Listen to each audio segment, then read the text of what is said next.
Architect Broer Adema werkt op dit stuit onder verbouwing van een riege historische pan onder Grutte Tjerkstraat in Ljouwert. Ook wel bekend als het sauna-complex.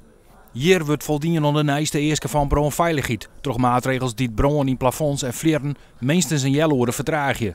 Maar dat geldt net voor een soort oude gebouwen. Nee, helaas niet. Maar dat geldt voor alle binnensteden. En alle historische panden geldt dat in feite.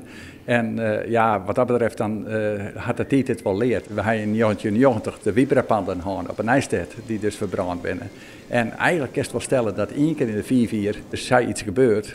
En alle panden die zeg maar, waar de laatste 30 jaar niks aan gebeurd is, dat zijn potentiële probleempanden. Vooral vooroorlogse pan met een soort houtfarming een risico. Als er dan een Nierenstrijdig net een jongen is, voldoen ze net meer onder de duistere eersken.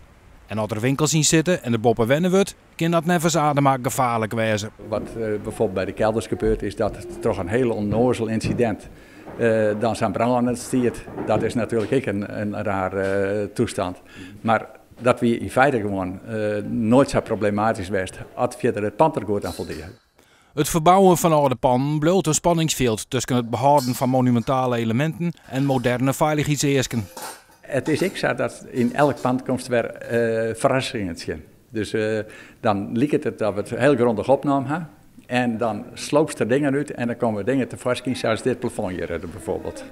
Dan moest hij eigenlijk proberen te behouden en dan moest de brandscharing naar boven brengen. Dat is te waan al jaren. De oplossing is nevens Adema een meer skippelijke aanpak door eigenaars, die het vaak het yield net hebben, en gemeentes om oude pannen veilig bewenjen te kennen.